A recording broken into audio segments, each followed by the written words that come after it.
اعوذ باللہ من الشیطان الرجیم بسم اللہ الرحمن الرحیم انما الصدقات للفقراء والمساکین والعاملین علیہا والمؤلفة قلوبهم وفي الرقاب والغارمين وفي سبيل الله وابن السبيل فريضة من الله والله عليم حكيم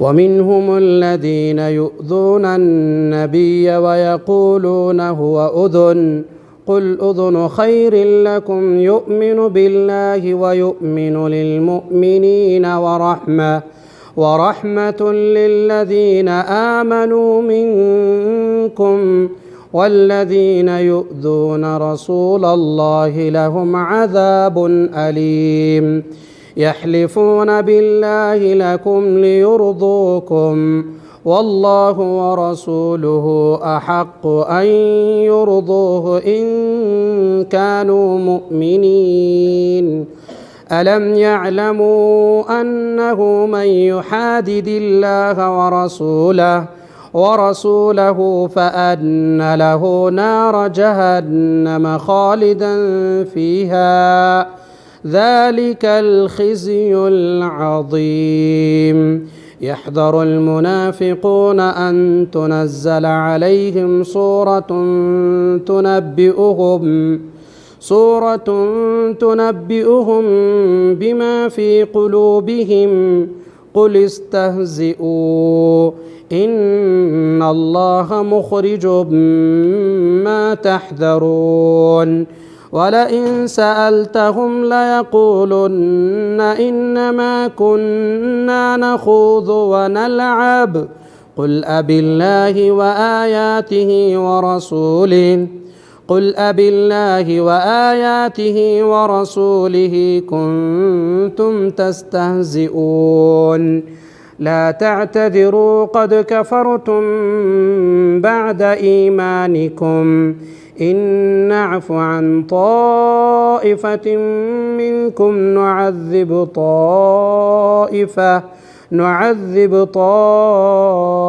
طائفة بأنهم كانوا مجرمين۔ سورۃ التوبہ سورت نمبر 9 آیت نمبر 60 سے درس قرآن کریم کا آغاز کیا جا رہا ہے۔ انما الصدقات للفقراء والمساکین والعاملین علیہا والمؤلفة قلوبهم وفي الرقاب والغارمین وفي سبيل الله وابن السبيل فریضة من اللہ واللہ علیم حکیم۔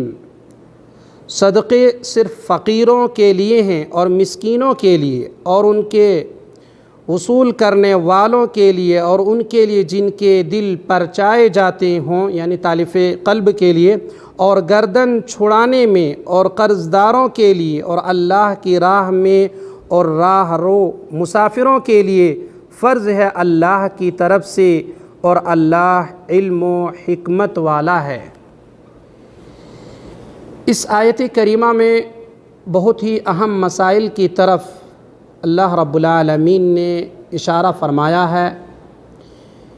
یہاں انما الصدقات للفقراء والمساکین والعاملین علیہا، یعنی اللہ تعالیٰ نے فرمایا جو زکوٰۃ ہیں جو ہر مسلمان پر فرض ہے، جو صاحب نصاب کو پہنچ جائے تو ان پر یہ فرض ہے کہ سال میں وہ زکوٰۃ ادا کریں۔ تو یہ جو زکوٰۃ نکالیں گے کن کو دیں گے؟ تو اللہ رب العالمین نے ان کی نشاندہی فرمائی ہے کہ زکوٰۃ کے مستحقین کون لوگ ہیں، زکوٰۃ کون لوگ لے سکتے ہیں۔ ابھی بہت سارے لوگ جو صاحب استطاعت ہیں، اچھے کھا پی رہے، وہ بھی زکوٰۃ لے لیتے ہیں۔ تو قرآن کریم میں اللہ رب العالمین نے کن لوگوں کے بارے میں فرمایا کہ جو زکوٰۃ کے مستحق ہیں؟ اللہ تعالیٰ فرماتا ہے انما الصدقات للفقراء والمساکین والعاملین علیہا والمؤلفة قلوبهم وفی الرقاب والغارمین وفی سبیل اللہ وابن السبیل فریضۃ من اللہ واللہ علیم حکیم۔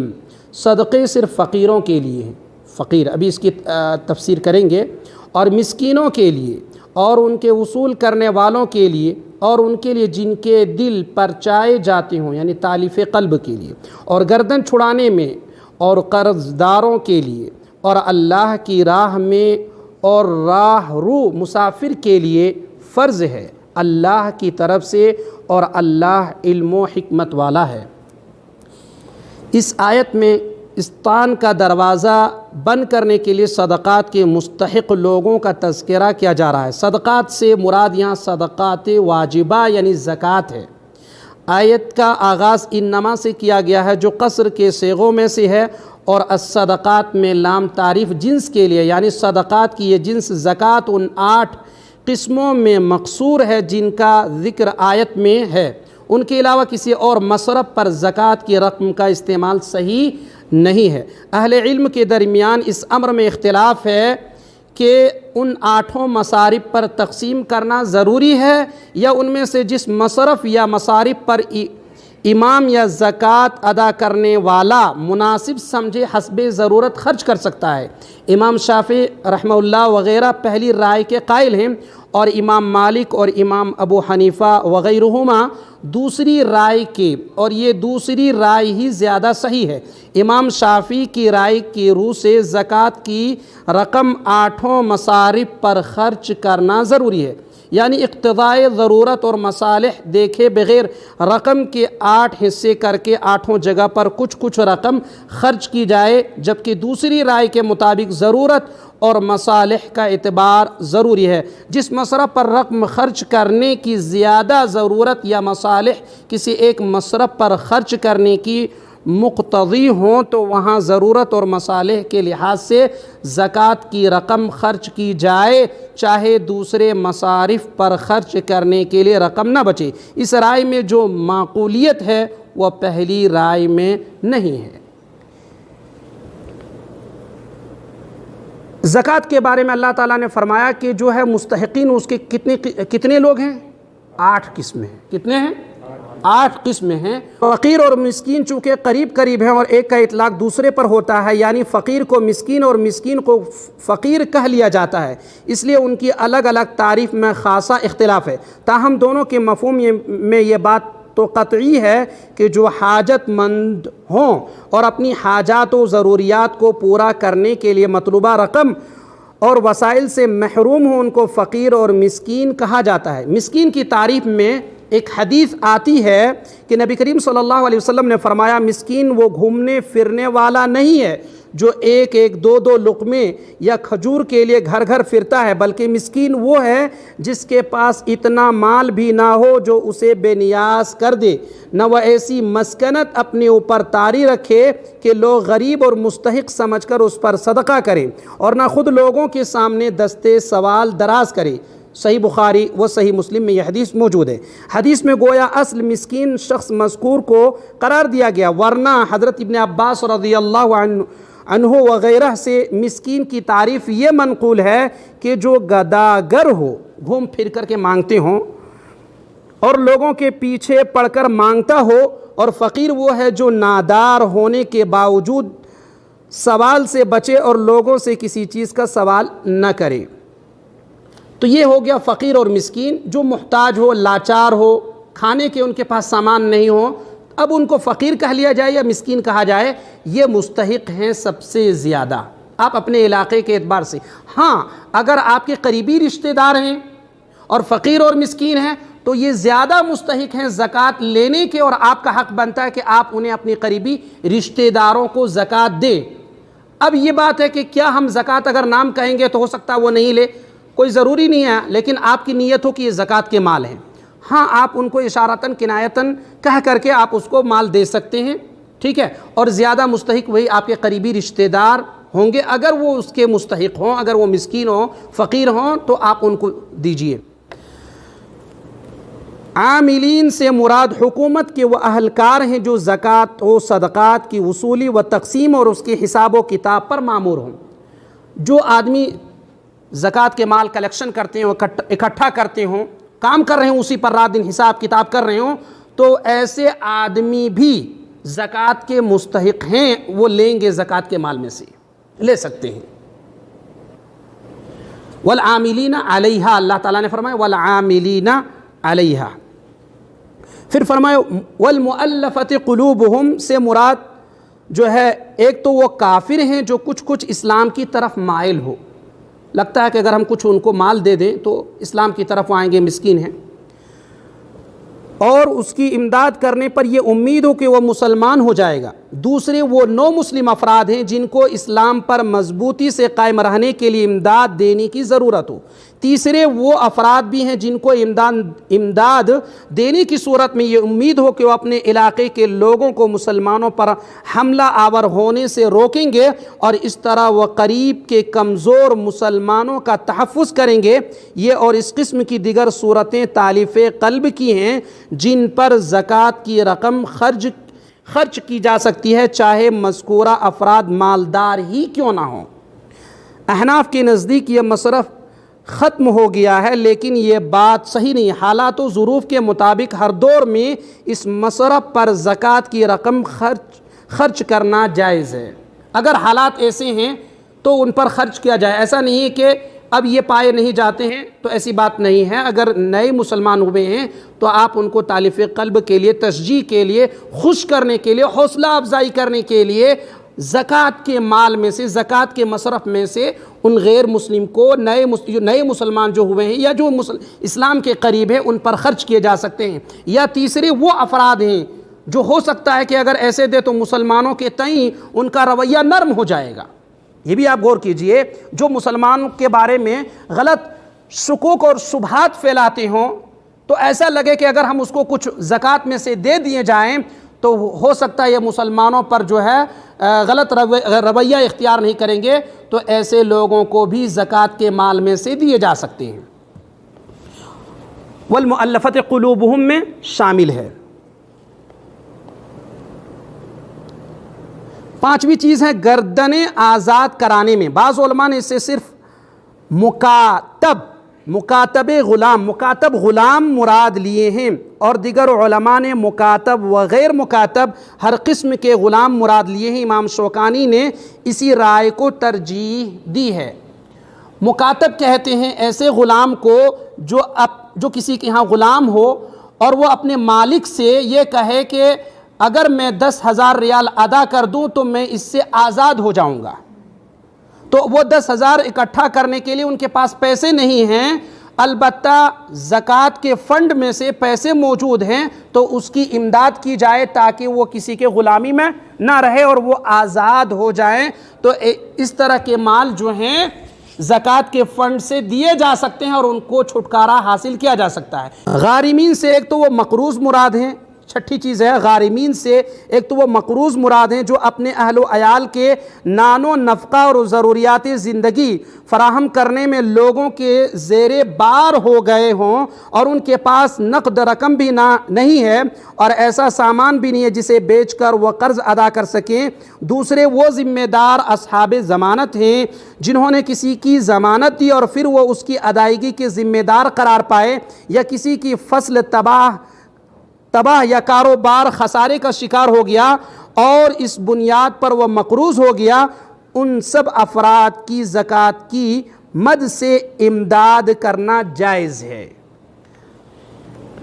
ہاں واقعی میں مثلا کوئی آدمی ہے، سیلاب کے شکار ہو گئے ہوں، ان کے زد میں آنے کی وجہ سے ان کے گھر بار سب بہہ گئے ہوں، اور وہ الحمدللہ کھاتا پیتا انسان تھا، لیکن ایسے حالات ان کے پیدا ہو گئے ہیں کہ اگر وہ زکوٰۃ کے پیسے نہیں لیں گے تو یقیناً وہ ہلاک ہو جائیں گے۔ تو ایسی صورت میں زکوٰۃ کے وہ مستحق ہیں، جیسے اللہ تعالیٰ نے کیا یہ جو کہا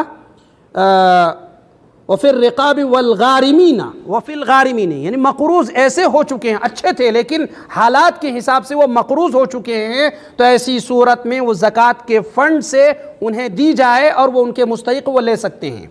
ہاں لیکن اگر کوئی آدمی یہ کہے کہ سب کچھ ٹھیک ہے، میرے پاس گاڑی خریدنے کے پیسے نہیں ہے تو بھائی زکوٰۃ کے پیسے دے دو، تو یہ زکوٰۃ ان کے لیے نہیں ہے۔ واقعی میں یہ کسی چیز سے پریشان ہیں، گھر ہے، رہائش کے لیے جگہ نہیں ہے، رہائش کے لیے جگہ نہیں ہے، بچے بلک رہے ہیں اور پہلے وہ خوشحال تھے، ایسی صورت ان کی بن گئی ہے کہ وہ زکوٰۃ کے مستحق ہیں، اگر دیں گے تو ان کے حالات بہتر ہو جائیں گے، تو وہ یقیناً وہ لے سکتے ہیں، اور دینے والے کو چاہیے کہ اس کو دی جائے۔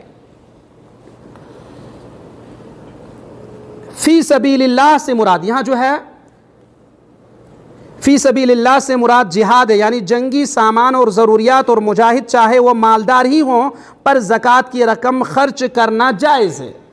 جہاد فی سبیل اللہ میں جو لوگ جا رہے ہیں، زکوٰۃ کے پیسے دی جائے اور اس سے وہ جو کچھ اپنے سامان ہیں، ہتھیار ہیں، اس کو لے سکتے ہیں، خرید سکتے ہیں، یہ زکوٰۃ کے پیسے میں سے۔ فی سبیل اللہ سے مراد جہاد یعنی جنگی سامان اور ضروریات، اور مجاہد چاہے وہ مالدار ہی ہوں پر زکوٰۃ کی رقم خرچ کرنا جائز ہے۔ اور احادیث میں آتا ہے کہ حج و عمرہ بھی فی سبیل اللہ میں داخل ہے۔ اسی طرح بعض علماء کے نزدیک تبلیغ و دعوت بھی فی سبیل اللہ میں داخل ہے، کیونکہ اس سے بھی مقصد جہاد کی طرح اعلی کلمت اللہ ہے، یعنی اللہ کے کلمہ بلند کرنا ہے، اسلام کو پھیلانا مقصد ہے۔ تو ایسی صورت میں زکوٰۃ کے پیسے کے وہ مستحق ہیں کہ جمعیہ کو دی جائے تاکہ وہ دعوت کا کام صحیح طریقے پہ کر سکیں، یہ بھی صحیح ہے۔ البتہ اگر وہ پیسے کے غلط استعمال کر رہے ہیں تو پھر وہ مستحق نہیں ہے۔ اسی طرح سے اگر علماء نے کہا کہ اگر مدارس کے جہاں بچے اعلی کلمت اللہ کی دین کو پھیلانے کے لیے وہ تگودوں میں لگے ہوئے ہیں، تو اگر وہ یقیناً وہ مسکین اور فقیر ہیں جو تعلیم حاصل کرنے والے ہیں، تو وہ بھی اس کے مستحق ہیں۔ البتہ علماء نے کچھ اس میں اختلاف بھی کیا ہے، البتہ حالات کے حساب سے اگر وہ یقیناً مستحق ہیں تو انہیں دی جائے۔ مدارس کے بچے جہاں پڑھ رہے ہیں وہ بھی ان کے مستحق بنتے ہیں، جیسے کہ دعوت و تبلیغ کے تعلق سے یہ باتیں کہی گئی ہے۔ وابن السبیل سے مراد یعنی اگر کوئی مسافر سفر میں مستحق امداد ہو گیا ہے تو چاہے وہ اپنے گھر یا وطن میں صاحب حیثیت ہی ہوں، اس کی امداد زکوٰۃ کی رقم سے کی جا سکتی ہے۔ وابن السبیل جو کہا ہے، اگر کوئی آدمی راستے میں مسافر ہیں، چلے جا رہے ہیں، ان کے پرس غائب ہو گئے، ان کے پیسے، ان کے ساری چیزیں غائب ہو گئی، غائب ہو گیا، تو ایسی صورت میں اگر جو جہاں فنڈ ہے، زکوٰۃ کے پیسے رکھے ہوئے ہیں، ان سے اس کی مدد کی جا سکتی ہے اور وہ ان کے مستحق ہیں، وہ لے سکتے ہیں۔ مسافر ہیں جن کے سامان وغیرہ چھن گئے ہیں یا لٹ گئے ہیں یا پھر حالات ایسے پیدا ہو گئے ہیں کہ وہ اپنے سفر کو جاری رکھنا چاہے، تو ایسی صورت میں وہ زکوٰۃ کے مستحق ہیں۔ تو یہ 8 قسمیں ہیں جو لوگ زکوٰۃ لے سکتے ہیں، اور زکوٰۃ دینے والوں کو چاہیے کہ انہی لوگوں کو زکوٰۃ دیں، ان کے علاوہ اب کوئی نہیں ہے، ان کے علاوہ کوئی صورت نہیں بنتی ہے کہ کوئی زکوٰۃ لے۔ ہاں انہی میں کمی بیشی کی جائے گی، انہی جگہوں پر خرچ کرنا چاہیے۔ وَمِنْهُمُ الَّذِينَ يُؤْذُونَ النَّبِيَّ وَيَقُولُونَ هُوَ أُذُنٌ قُلْ أُذُنُ خَيْرٍ لَكُمْ يُؤْمِنُ بِاللَّهِ وَيُؤْمِنُ لِلْمُؤْمِنِينَ وَرَحْمَةٌ لِلَّذِينَ آمَنُوا مِنْكُمْ وَالَّذِينَ يُؤْذُونَ رَسُولَ اللَّهِ لَهُمْ عَذَابٌ أَلِيمٌ۔ ان میں سے وہ بھی ہیں، ان میں سے وہ بھی ہیں جو پیغمبر کو ایذا دیتے ہیں اور کہتے ہیں کان کا کچا ہے، آپ کہہ دیجئے کہ وہ کان تمہارے بھلے کے لیے ہے۔ وہ اللہ پر ایمان رکھتا ہے اور مسلمانوں کی بات کا یقین کرتا ہے، وہ تم میں سے جو اہل ایمان ہیں یہ ان کے لیے رحمت ہے۔ رسول اللہ صلی اللہ علیہ وسلم کو جو لوگ ایذا دیتے ہیں ان کے لیے دکھ کی مار ہے۔ منافقین نبی اکرم صلی اللہ علیہ وسلم کو تکلیف دیتے اور کہتے کہ یہ کان کے کچے ہیں۔ کان کے کچے کا مطلب یہ ہے کہ یہ فہم کے کم ہیں، یعنی نبی صلی اللہ علیہ وسلم کے جو ہے اخلاق اور جو صفات ہے اس کی تقصیر کی گئی، آپ کے جو مقام اور مرتبے اسے گھٹانے کی کوشش کی گئی، اور اللہ رب العالمین نے فرمایا کہ اپنے نبی کو تکلیف نہ دو، وہ آپ کے لیے رحمت ہے، برکت ہے، ایسا نبی ہم نے بھیجا ہے جو ایسا نبی کسی کو نصیب نہیں ہوا ہے۔ اللہ رب العالمین نے اپنے نبی اکرم صلی اللہ علیہ وسلم کو کیا فرمایا؟ وَمَا أَرْسَلْنَاكَ إِلَّا رَحْمَةً لِّلْعَالَمِينَ، اور ہم نے نہیں بھیجا مگر پوری انسانیت کے لیے رحمت بنا کر کے۔ تو یہ نبی جو ہم نے آپ کو دیا ہے، بھیجا ہے آپ کے بیچ میں، یہ کان کے کچے نہیں بلکہ یہ بہت اچھے انسان ہیں، ہم نے ایسا نبی آپ کو دیا ہے۔ تو منافقین آپ صلی اللہ علیہ وسلم کے بارے میں غلط تصور لوگوں کو دیا کرتے کہ یہ کم فہم ہے، اللہ تعالیٰ نے فرمایا ایسا نہیں ہے۔ وَمِنْهُمُ الَّذِينَ يُؤْذُونَ النَّبِيَّ وَيَقُولُونَ هُوَ أُذُنٌ قُلْ أُذُنُ خَيْرٍ لَكُمْ يُؤْمِنُ بِاللَّهِ وَيُؤْمِنُ لِلْمُؤْمِنِينَ وَرَحْمَةٌ لِلَّذِينَ آمَنُوا مِنْكُمْ وَالَّذِينَ يُؤْذُونَ رَسُولَ اللَّهِ لَهُمْ عذاب علیم۔ ان میں سے وہ بھی ہیں جو پیغمبر کو ایذا دیتے ہیں اور کہتے ہیں کہ کان کا کچا ہے۔ آپ کہہ دیجئے کہ وہ کان تمہارے بھلے کے لیے ہے، وہ اللہ پر ایمان رکھتا ہے اور مسلمانوں کی بات کا یقین کرتا ہے، اور تم میں سے جو اہل ایمان ہیں یہ ان کے لیے رحمت ہے۔ رسول اللہ صلی اللہ علیہ وسلم کو جو لوگ ایذا دیتے ہیں ان کے لیے دکھ کی مار ہے۔ جو بھی شخص چاہے وہ کلمات کے ذریعے، چاہے وہ چال بازی کے ذریعے، چاہے وہ کوئی بھی راستے ہوں جس کے ذریعے سے نبی اکرم صلی اللہ علیہ وسلم کو تکلیف ہو سکتی ہے، ایسے لوگ وہ کام انجام دینے والے اللہ کے عذاب سے نہیں بچ سکتے۔ اللہ رب العالمین ایسے لوگوں کو عذاب سے دوچار فرمائے گا۔ اسی لیے کوئی بھی، چاہے وہ مسلم ہو، چاہے وہ غیر مسلم ہو، چاہے وہ منافقین ہو، کسی بھی کیٹیگری کے درجے کا آدمی ہو، یاد رکھیے جو پیغمبر اسلام رسول اللہ صلی اللہ علیہ وسلم کو تکلیف دیں گے وہ اللہ کے عذاب سے نہیں بچ سکتے۔ يحلفون بالله لكم ليرضوكم والله ورسوله أحق أن يرضوه إن كانوا مؤمنين۔ محض تمہیں خوش کرنے کے لیے تمہارے سامنے اللہ کی قسمیں کھا جاتے ہیں، حالانکہ اگر یہ ایماندار ہوتے تو اللہ اور اس کا رسول رضامند کرنے کے زیادہ مستحق تھے۔ اللہ اکبر۔ کیا فرمایا؟ محض تمہیں خوش کرنے کے لیے تمہارے سامنے اللہ کی قسمیں کھا جاتے ہیں، حالانکہ اگر یہ ایماندار ہوتے تو اللہ اور اس کا رسول رضامند کرنے کے زیادہ مستحق تھے۔ یہ غلط تصور کے ذریعے غلط باتیں کہہ کر کے نبی صلی اللہ علیہ وسلم کے سامنے قسم کھا کے کہتے ہیں ہم نے ایسا نہیں، ہم نے ایسا کہا، ہم ایسا نہیں، ہمارا جو ہے منشا اس طرح نہیں، اس طرح سے تھا، اللہ کے رسول ہمیں ایسے کہہ رہے تھے، قسم کھاتے تھے۔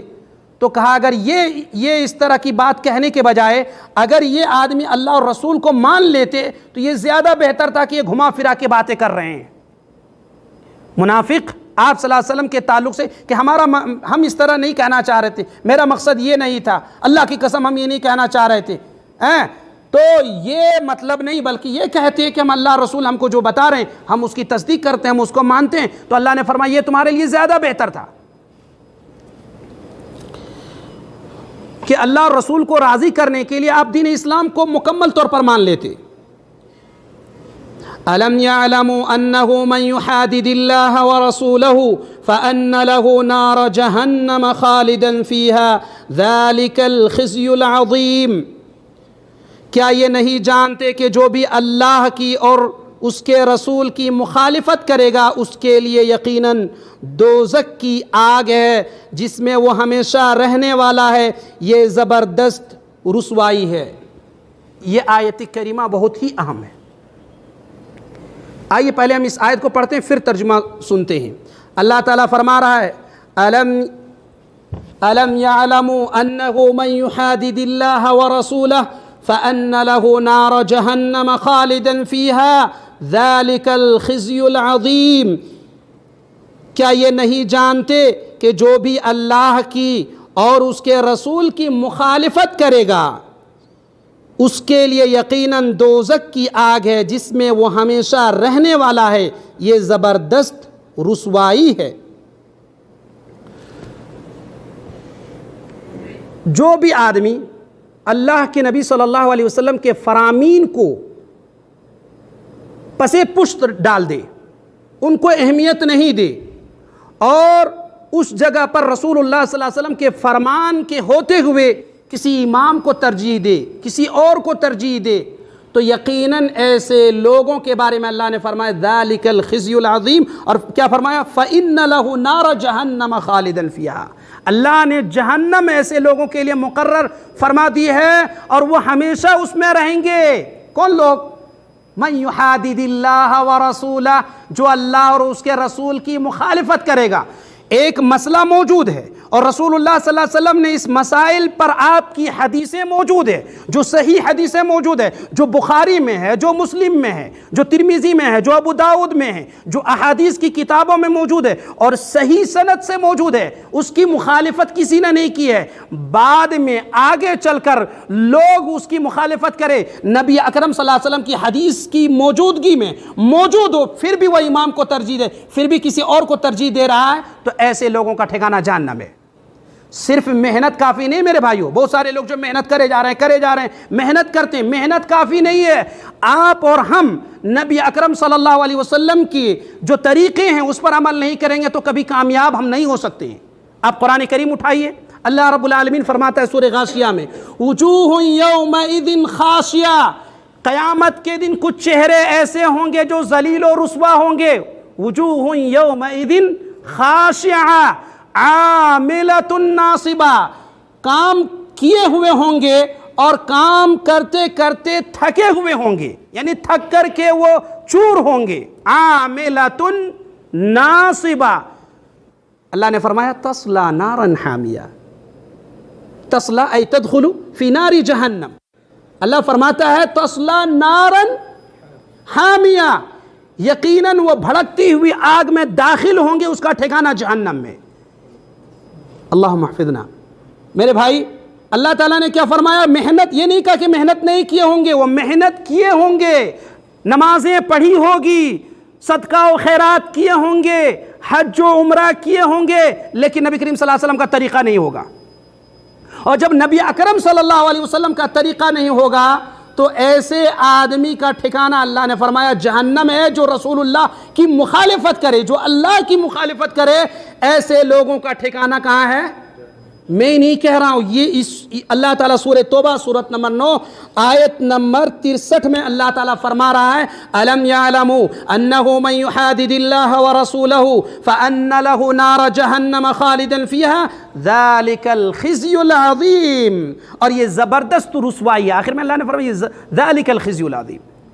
تو میرے بھائی، اگر ہم چاہتے ہیں کہ ہم جو کچھ اعمال کر رہے ہیں اللہ کی یہاں قابل قبول ہو، تو اس کی شرط رکھی ہے اللہ رب العالمین نے، وہ کیا ہے؟ اطیعوا اللہ واطیعوا الرسول، اللہ کی اطاعت اور اس کے رسول کی اطاعت، وَأُولِي الْأَمْرِ مِنْكُمْ، اور تم میں سے جو صاحب امر ہو، فَإِن تَنَازَعْتُمْ فِي شَيْءٍ فَرُدُّوهُ إِلَى اللَّهِ وَالرَّسُولِ، اگر تمہیں کسی مسئلے میں کسی چیز میں اختلاف ہو جائے تو اس کو اللہ اور رسول کی جانب پھیرو کہ دیکھو اللہ اور رسول نے کیا فرمایا اس مسئلے پر۔ یہ نہیں کہو کہ ہمارے امام نے کیا کہا، ہمارے پیر نے کیا فرمایا، ہمارے مفتی صاحب نے کیا فرمایا۔ اسلام میں کوئی دخل نہیں ہے۔ جہاں رسول اللہ صلی اللہ علیہ وسلم کی حدیث موجود ہو، کسی بشر کے لیے، کسی انسان کے لیے جائز نہیں ہے کہ نبی اکرم کی حدیث کی موجودگی میں کسی اور کو ترجیح دے۔ اللہ فرماتا ہے قرآن مجید میں سورہ حجرات میں، یا ایھا الذین آمنوا لا تقدموا بین یدی اللہ ورسولہ واتقوا اللہ ان اللہ سمیع علیم، اے وہ لوگوں جو ایمان لائے ہو، اللہ اور اس کے رسول سے آگے نہ بڑھو، اللہ سے ڈرو، اللہ رب العالمین سننے والا جاننے والا ہے۔ یا ایھا الذین آمنوا لا ترفعوا اصواتکم فوق صوت النبی، اے لوگو تم اللہ کے نبی کی آواز پر اپنی آواز کو بلند نہ کرو۔ یعنی نبی اکرم صلی اللہ علیہ وسلم کی حدیث موجود ہے، اس پر اپنے امام کو فوقیت مت دو، بلکہ نبی اکرم صلی اللہ علیہ وسلم کی حدیث موجود ہے تو اس پر عمل کرو۔ یہ نہیں کہ ایسا کہا، ہمارے امام ایسا کہتے ہیں، ہمارے بڑے ایسا کہتے ہیں، ہمارے بزرگ ایسا کہتے ہیں۔ اللہ اور رسول کی جو ہے طریقہ موجود، اللہ اور رسول کے طریقے موجود ہو تو کسی کے لیے جائز نہیں ہے کہ کوئی اور طریقہ وہ کھوجے، کوئی اور طریقہ لوگوں کو بتائے، کوئی اور راستے کی طرف لوگوں کو رہنمائی کرے۔ اسلام کی اجازت نہیں ہے۔ ہاں، اور ایک چیز سنیے، اللہ فرماتا ہے قرآن مجید سورہ فتح آیت نمبر 17 میں، وَمَن يُطِعِ اللَّهَ وَرَسُولَهُ يُدْخِلْهُ جَنَّاتٍ تَجْرِي مِن تَحْتِهَا الْأَنْهَارُ وَمَن يَتَوَلَّ يُعَذِّبْهُ عَذَابًا أَلِيمًا، جو شخص اللہ کی اطاعت کرے، وَمَن يُطِعِ اللَّهَ وَرَسُولَهُ، اور اس کے رسول کی، يُدْخِلْهُ جَنَّاتٍ تَجْرِي مِن تَحْتِهَا الْأَنْهَارُ، اللہ رب العالمین ایسے لوگوں کو ایسے باغات میں، ایسے جنت میں جگہ دے گا، ایسے داخل فرمائے گا جن کے نیچے نہریں جاری ہیں. وَمَن يَتَوَلَّ يُعَذِّبْهُ عَذَابًا عَلِيمًا، اور جو اللہ اور رسول کے بتائے ہوئے طریقے کو چھوڑ کر دوسرا راستہ اختیار کریں گے تو اللہ فرماتا ہے وَمَن يَتَوَلَّ يُعَذِّبْهُ عَذَابًا عَلِيمًا، اللہ رب العالمین اسے بھیانک عذاب دے گا. تو نبی اکرم کے طریقے پر عمل کرنے کی وجہ سے جنت ہے، اور وہ راستہ چھوڑ دینے کی وجہ سے کیا ہے؟ جہنم ہے. اللہ تعالیٰ قرآن مجید میں فرماتا ہے فَلْيَحْذَرِ الَّذِينَ يُخَالِفُونَ عَنْ أَمْرِهِ أَن تُصِيبَهُمْ فِتْنَةٌ أَوْ يُصِيبَهُمْ عَذَابٌ عَلِيمٌ. جو لوگ نبی اکرم صلی اللہ علیہ وسلم کی مخالفت کرتے ہیں انہیں ڈرنا چاہیے کہ کسی فتنے میں یا کسی عذاب علیم میں نہ وہ گرفتار ہو جائے. پتہ یہ چلا کبھی بھی نبی اکرم صلی اللہ علیہ وسلم کی حدیث موجود ہو، صحیح سند سے موجود ہو، تو اس کی مخالفت نہیں کرنا چاہیے. لقد کان لکم فی رسول اللہ اسوۃ حسنہ، یقیناً محمد رسول اللہ صلی اللہ علیہ وسلم کی زندگی میں تمہارے لیے بہترین نمونہ ہے. یعنی ہم نبی اکرم صلی اللہ علیہ وسلم کے مطابق دیکھیں، ہمارے لیے بہترین ideal as for role model کون ہے؟ محمد صلی اللہ علیہ وسلم. اسی لیے ہر چیز میں ہم کو یہ دیکھنا ہے کہ رسول اللہ صلی اللہ علیہ وسلم نے حج کیسے کیا، نمازیں کیسے پڑھی، زکوٰۃ کیسے دیے، عمرہ کیسے کیے. تمام مسائل میں ہم کو کیا دیکھنا ہے؟ نبی صلی اللہ علیہ وسلم کی. اور جو نبی اکرم صلی اللہ علیہ وسلم کی مخالفت کرے گا، اللہ بار بار فرما رہا ہے کہ اس کا ٹھکانہ جہنم میں. اللہ تعالیٰ قرآن مجید میں فرماتا ہے سورہ نساء سورت نمبر 4 آیت نمبر 115 میں وَمَن يُشَاقِقِ الرَّسُولَ مِن بَعْدِ مَا تَبَيَّنَ لَهُ الْهُدَى وَيَتَّبِعْ غَيْرَ سَبِيلِ الْمُؤْمِنِينَ نُوَلِّهِ مَا تَوَلَّى وَنُصْلِهِ جَهَنَّمَ وَسَاءَتْ مَصِيرًا.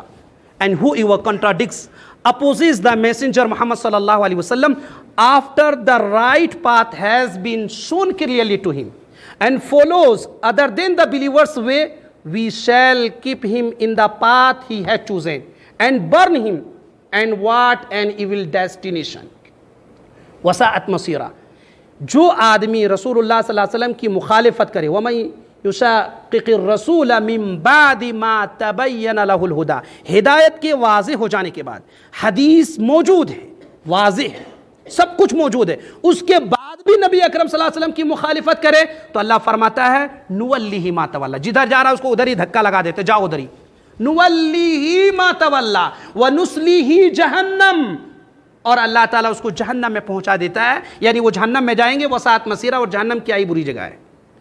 تو قرآن سے یہ بات معلوم ہوئی کہ جو بھی رسول کا طریقہ ٹھکرائے گا وہ کبھی فلاح، دنیا میں بھی ذلیل ہوں گے.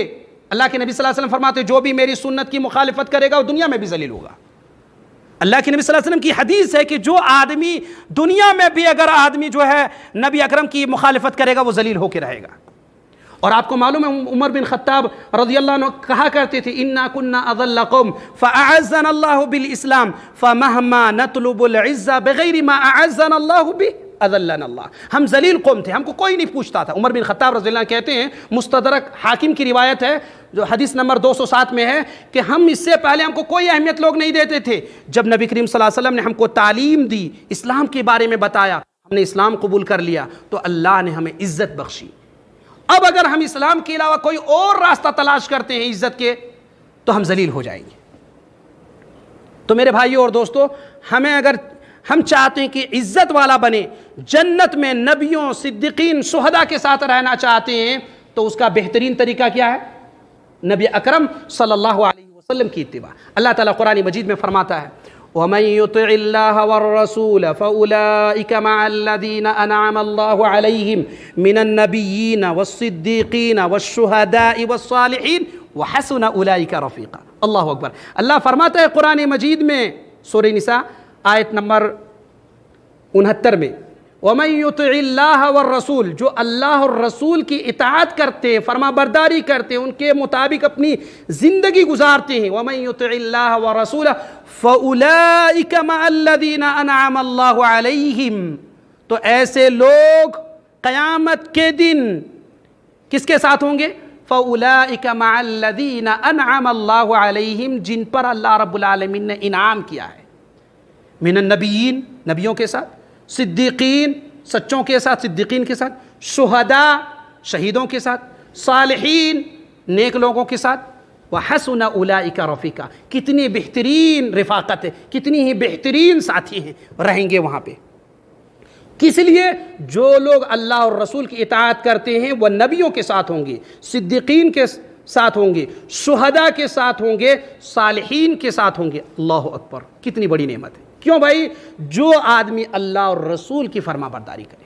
یہ بے شمار آیتیں ہیں قرآن کریم میں جہاں بار بار اللہ تعالیٰ فرماتا ہے اللہ کی اطاعت کرو اور رسول کی اطاعت کرو۔ من یطع الرسول فقد اطاع اللہ، جس نے رسول اللہ صلی اللہ علیہ وسلم کی اطاعت کی اس نے گویا اللہ کی اطاعت کی، اللہ کی بات مان لی۔ قل ان کنتم تحبون اللہ فاتبعونی یحببکم اللہ۔ اللہ فرماتا ہے قرآن مجید میں دوسری کا سورہ حشر میں وما آتاکم الرسول فخذوہ وما نہاکم عنہ فانتہوا، رسول تمہیں جو دے اس کو لے لو اور جس سے منع کرے اس سے رک جاؤ۔ بہرحال یہ بے شمار آیتیں، بے شمار دلائل ہیں جس سے یہ بات معلوم ہو رہی ہے کہ آدمی صرف اللہ اور رسول کی اطاعت کرے اور کسی دوسرے کی اطاعت نہ کرے۔ أَلَمْ يَعْلَمُوا أَنَّهُ مَنْ يُحَادِدِ اللَّهَ وَرَسُولَهُ فَأَنَّ لَهُ نَارَ جَهَنَّمَ خَالِدًا فِيهَا ذَلِكَ الْخِزْيُ الْعَظِيمُ۔ کیا یہ نہیں جانتے کہ جو بھی اللہ کی اور اس کے رسول کی مخالفت کرے گا اس کے لیے یقیناً دوزخ کی آگ ہے جس میں وہ ہمیشہ رہنے والا ہے، یہ زبردست رسوائی ہے۔ يَحْذَرُ الْمُنَافِقُونَ أَن تُنَزَّلَ عَلَيْهِمْ سُورَةٌ تُنَبِّئُهُم بِمَا فِي قُلُوبِهِمْ قُلِ اسْتَهْزِئُوا إِنَّ اللَّهَ مُخْرِجٌ مَا تَحْذَرُونَ۔ منافقوں کو ہر وقت اس بات کا کھٹکا لگا رہتا ہے کہ کہیں مسلمانوں پر کوئی صورت نہ اترے جو ان کے دلوں کی باتیں انہیں بتلا دے۔ کہہ دیجئے کہ تم مذاق اڑاتے رہو، یقیناً اللہ تعالیٰ اسے ظاہر کرنے والا ہے جس سے تم ڈر اور دبک رہے ہو، بھاگ رہے ہو۔ اللہ تعالیٰ نے فرمایا یہ منافقین جب آپس میں ایک دوسرے کے ساتھ ہوتے ہیں تو نبی کریم صلی اللہ علیہ وسلم کا ہنسی مذاق بناتے ہیں کہ دیکھو کیسا نبی، دیکھو ایسا ہے، نہیں سمجھ پا رہے ہیں، ہم گئے ان کے پاس تو ہم کو اجازت دے دی کہ جاؤ کوئی مشکل نہیں ہے۔ اور جب یہ بات نبی اکرم صلی اللہ علیہ وسلم تک پہنچتی ہے کہ کیا آپ اس طرح کے بات، اللہ کی قسم باللہ میں اس طرح نہیں کر رہا، میری مراد یہ نہیں تھی، میں یہ کبھی نہیں سوچا آپ کے بارے میں، کبھی اس طرح۔ تو اللہ تعالیٰ فرما رہا ہے اللہ تعالیٰ ظاہر کر کے رہے گا۔ ابھی آگے چلو اللہ تعالیٰ معلوم کرے، بتا دے گا کہ کون لوگ ہیں، یہ کون وجہ والے ہیں۔ منافق جو ہوتے ہیں وہ دوہرے چہرے اختیار کرنے والے ہوتے ہیں، زبان سے کچھ کہتے ہیں، کردار ان کے کچھ اور کام کر رہے ہیں۔ زبان سے تو کہہ رہے ہیں کہ نبی صلی اللہ علیہ وسلم بالکل آپ سچے ہیں، بالکل ہم آپ کو مانتے ہیں، ہم آپ کی اتباع کرتے ہیں، ہم آپ کی حکم کی اتباع کرنے والے لوگ ہیں، اور سائٹ میں جب اپنے گھر پہنچتے ہیں تو لوگوں کے بیچ میں، منافق کے بیچ میں، تو کہتے ہیں یہ مسئلہ ہے، یہ مسئلہ ہے، یہ مسئلہ ہے۔ وَلَئِن سَأَلْتَهُمْ لَيَقُولُنَّ إِنَّمَا كُنَّا نَخُوضُ وَنَلْعَبُ قُلْ أَبِاللَّهِ وَآيَاتِهِ وَرَسُولِهِ كُنْتُمْ تَسْتَهْزِئُونَ۔ اگر آپ ان سے پوچھیں تو صاف کہہ دیں گے کہ ہم تو یوں ہی آپس میں ہنس بول رہے تھے۔ کہہ دیجئے کہ اللہ، اس کی آیتیں اور اس کا رسول ہی تمہارے ہنسی مذاق کے لیے رہ گئے تھے۔ اگر ہنسی مذاق بھی بات کرنی ہو تو کیا اس میں دین کو شامل کریں گے؟ نعوذ باللہ قرآن پر اعتراض کریں گے اور بعد میں بولیں گے میری مراد یہ نہیں تھی۔ آپ اعتراض بھی کر رہے ہیں اور بولتے ہیں میری مراد یہ نہیں تھی، میں یہ نہیں کہنا چاہ رہا تھا۔ تو کیا اللہ، ان کی آیتیں اور رسول صلی اللہ علیہ وسلم ہی آپ کے لیے بچے ہیں کہ ان پر کیڑے نکالو اور ان کا استہزاء کرو، ان کا مذاق کرو؟ کیا اللہ، رسول، دین، قرآن، ایمان، یقین، یہی ساری باتیں رہ گئی ہیں کہ ایک مسلمان یا ایک منافق جو ہے اسلام پر اعتراض کرے؟ الحمدللہ مسلمان تو نہیں کر سکتا، جو پکا مسلمان ہوگا، جو نفاق جن کے دلوں میں ہوں گے وہی اس طرح کے اعتراض کریں گے۔ اللہ نے فرمایا قُلْ أَبِاللَّهِ وَآيَاتِهِ وَرَسُولِهِ كُنْتُمْ تَسْتَهْزِئُونَ، کہ اللہ، اس کی آیتیں اور اس کا رسول ہی تمہارے ہنسی مذاق کے لیے رہ گئے تھے۔ لا تعتذروا قد كفرتم بعد ایمانکم ان نعف عن طائفة منکم نعذب طائفة بأنهم كانوا مجرمین۔ تم بہانے نہ بناؤ، یقیناً تم اپنے ایمان کے بعد بے ایمان ہو گئے ہو۔ کیا فرمایا؟ لا تعتذروا قد كفرتم بعد ایمانکم ان نعف عن طائفة منکم نعذب طائفة بأنهم كانوا مجرمین۔ میرے بھائی، ابھی آپ نے دیکھا منافق جو ہے دوہرے رویے کے ذریعے کون کون سے حرکات کر رہے تھے، اور یہ خوف کھا رہے تھے کہ کہیں اللہ تعالیٰ ہمارے تعلق سے کہیں صورت نازل نہ فرما دے، کہیں آگاہ نبی صلی اللہ علیہ وسلم کو نہ کر دے کہ ہم اس طرح سوچ رہے ہیں۔ اس کا مطلب یہ ہوا منافق کبھی بھی اطمینان کے ساتھ زندگی نہیں گزار سکتے، ان کو ڈر اور خوف ہمیشہ لگا رہے گا، کوئی نہ کوئی ہماری جو ہے راز اور بھید کو کھول نہ دے، وہ ہمیشہ اس میں رہیں گے۔ جو بھی جن کے دلوں میں نفاق ہوگا ان کے دلوں میں یہ بھی ڈر لگا رہے گا کہ کہیں ہماری چال بازی کو لوگ جان لے تو ذلیل و رسوا نہ کر دے بیچ چوراہے پر، اس لیے وہ خوف میں رہتے۔ اللہ نے فرمایا يحذر المنافقون ان تنزل عليهم سورة تنبئهم بما في قلوبهم قل استهزئوا ان اللہ مخرج ما تحذرون۔ اللہ تعالیٰ نے فرما دیا ہے کہ ان کو خوف لگا ہی رہتا ہے۔ پھر اللہ تعالیٰ فرما لا تعتذروا قد کفرتم بعد ایمانکم، تم بہانے نہ بناؤ، یقیناً تم اپنے ایمان کے بعد بے ایمان ہو گئے ہو۔ اگر ہم تم میں سے کچھ لوگوں سے درگزر بھی کر لیں، کوئی آتے ہیں اور آخر میں کہتا ہے اللہ کے رسول صلی اللہ علیہ وسلم مجھے معاف کر دیجئے، جو ہونا تھا ہو گیا، اب ہم اس کے بعد نہیں کریں گے، تو اللہ تعالیٰ اللہ کے رسول صلی اللہ علیہ وسلم ان کو معاف فرما دیتے ہیں کہ کوئی بات نہیں، کوئی مشکل نہیں۔ تو یہ ایک گروہ ہو گیا، اور ایک گروہ ہیں جو جھوٹی اس طرح کی باتیں کر رہے ہیں، تو اللہ تعالیٰ فرما رہا ہے کہ ان کو کبھی نہیں بخشیں گے ایسے لوگوں کو۔ کیا فرماتا ہے؟ ان نعفو عن طائفة منکم نعذب طائفة بأنهم كانوا مجرمین، اگر ہم تم میں سے کچھ لوگوں سے درگزر بھی کر لیں تو کچھ لوگوں کو ان کے جرم کی سنگین سزا بھی دیں گے۔ گویا کہ منافقین بچ نہیں پائیں گے، دنیا میں تو ذلیل و خوار ہوں گے ہی، ذلیل و رسوا ہوں گے، لیکن قیامت کے دن اللہ رب العالمین ایسے لوگوں کو سخت ترین عذاب سے دوچار فرمائے۔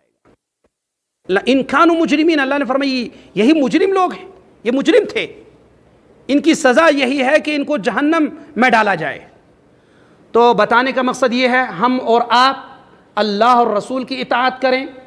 ہاں اگر جو ہے ہمارے امام کچھ باتیں بیان کی ہیں، اگر وہ قرآن و حدیث سے ملتی جلتی ہے، قرآن و حدیث میں وہ نص موجود ہے جو ہمارے امام فرما رہے ہیں، تو آپ شوق سے امام کی بات مانیے، سبھی ہم بھی مانتے ہیں اور آپ بھی مانیے۔ لیکن اگر ہم اور آپ، چاہے امام ہو، چاہے مفتی ہو، چاہے قاضی ہو، چاہے کوئی بھی ہو، عالم ہو، فاضل ہو، نبی کرم صلی اللہ علیہ وسلم کی حدیث موجود ہے اور کوئی اور راستہ آپ کو دکھا رہا ہے، تو آپ اس کی بات ماننے کی وجہ سے گمراہ ہو جائیں گے اور اللہ کبھی نہیں بخشے گا۔ تو ہمیں چاہیے کہ ہر مسائل میں جاننے والے سے سوال کریں، پوچھیں۔ آج ہماری پریشانی کیا ہے؟ چاہے نماز کا طریقہ ہو، چاہے کوئی بھی طریقے ہوں، بس ہمارے جو چلے آ رہے ہیں وہی کر رہے ہیں۔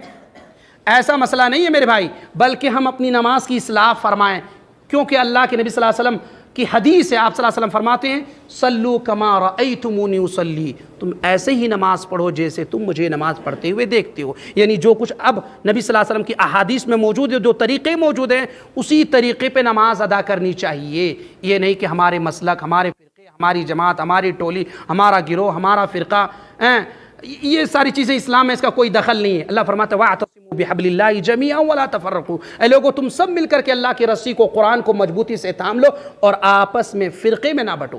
فرقے بنانا اسلام میں حرام ہے، جائز نہیں ہے۔ اسلام اس لیے نہیں آیا کہ اللہ تعالیٰ ٹولی ٹولی میں لوگوں کو بانٹے، اسلام اس لیے نہیں آیا تمام ٹولیوں کو ملا کر ایک قرآن کی طرف لایا جائے، یہ اس کا مطلب ہے۔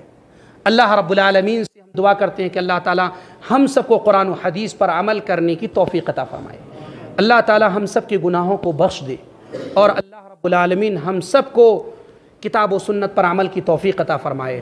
آمین۔ وآخر دعوانا ان الحمد للہ رب العالمین۔